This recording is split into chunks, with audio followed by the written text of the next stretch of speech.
Participate नहीं कर रहा है उसके बच्चे इंडिविजुअली भी इसका फॉर्म भर सकते हैं, इसमें पार्टिसिपेट कर सकते हैं। तो वो पेरेंट्स बहुत क्यूरियोसिटी उनमें रहती है कि उनका बच्चा VDM का एग्ज़ाम दे। स्कूल लेवल एग्जामिनेशन इसका फर्स्ट एग्जाम लेवल होता है, क्लास वाइज होता है। इससे पहले पेपर जूनियर और सीनियर होता था, लेकिन अभी लास्ट ईयर से ये क्लास वाइज पेपर आने लगे हैं, क्लास 6, क्लास 7, क्लास 8 और ऐसे 10th 11th 12th का। अब जूनियर और सीनियर नहीं है, तो बहुत आसानी से जो बच्चे 6 में पढ़ रहे हैं वो अपने लेवल का एग्ज़ाम देंगे, तो हमें इसमें अच्छा लगेगा।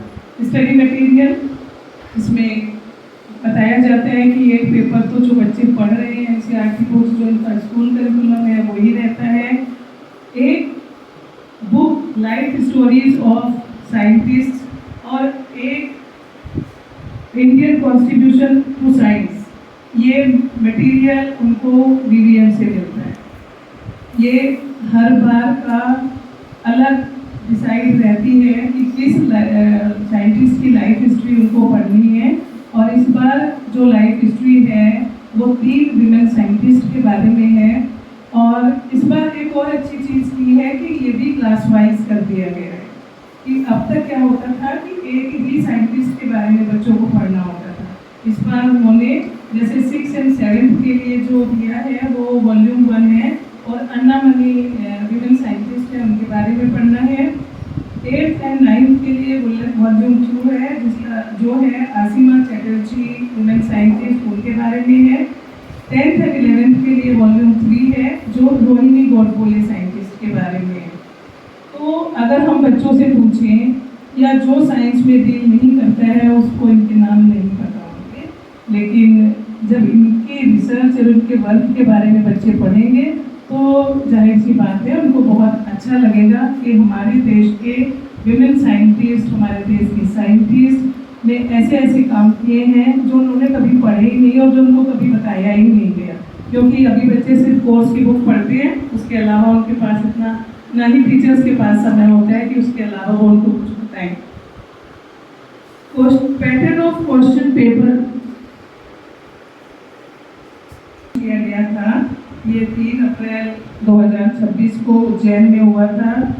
इसका जो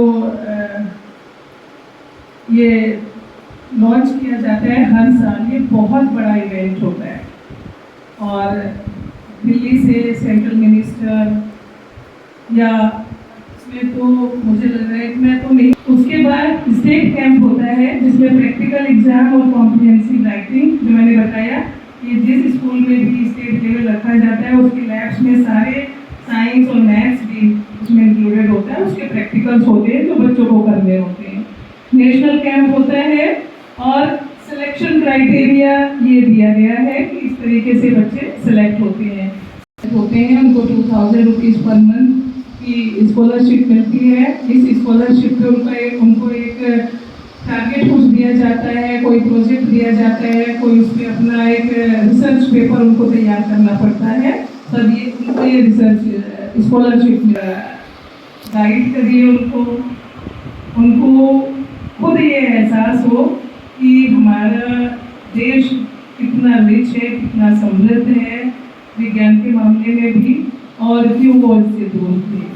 तो मैं बहुत धन्यवाद देना चाहूँगी डॉक्टर कल्ला जी को, और मैं बहुत आभारी हूँ यहाँ के डायरेक्टर सर की और मैडम की कि आज उन्होंने अपने यहाँ ये प्रोग्राम रखा, और इस प्रोग्राम के बहाने हम लोग भी आज पहली बार गोरखपुर आए, और मुझे बहुत अच्छा लग रहा है और खुशी हो रही, और उम्मीद करती हूँ कि जब आप एक बहुत अच्छी संख्या में यहाँ से बच्चों को पार्टिसिपेट कराएंगे, कुछ और अच्छा इवेंट यहाँ होगा।